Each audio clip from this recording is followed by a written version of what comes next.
Our grandmother gave me a wedding quilt. It was tied, and she quite often used like old flannel sheets instead of batting, because it's what she had. And the one I have is green.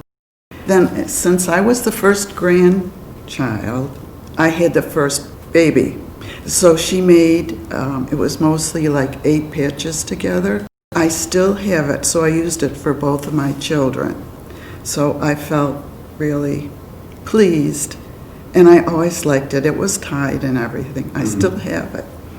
I was always I was a home ec teacher. In the early 80s, I went to a quilt shop, and I wanted to take some, because I hadn't done any quilting myself, some lessons. And it was like a series of 12 different blocks that we did. So I made them into pillows. In the early 90s, my children were gone out of the house. I didn't have that much to do, and I became interested in the Kenan Quilters Guild. And I used to go to the fabric store every week and start collecting. I started out with collecting purple fabrics. So most of my early quilts had a lot of purple in them.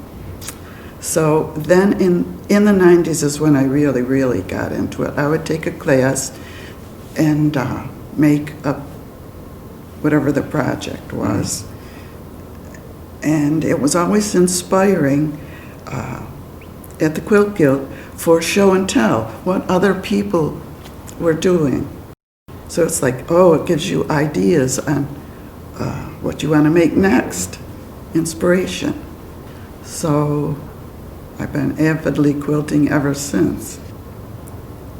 Besides belonging to the Quilt Guild, right now there's a circle of 6 of us. Well, we've been together for 25 years.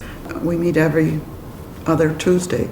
So on the odd Tuesday, we go to Linda's house. There's 3 of us. And put our projects on the wall and say, well, Linda, do you like this? Bev, do you like this? And then we get ideas from our friends. So I've tried many different things. I think my favorite fabric to work with are batiks. I like the feel of them. I like the way they sew together. And I think one of my favorites right now is the one I have hanging in my family room, and it's called French Braid.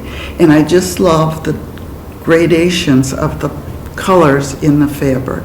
It goes from like a black print to golds in your strip. Seeing how different fabrics work together when you get like a block sewn, or maybe you've got one fabric in there you don't like, so just change that particular fabric. But for me, I never keep track of hours. I love to sew. It's my relaxation, and that's the way I look at it.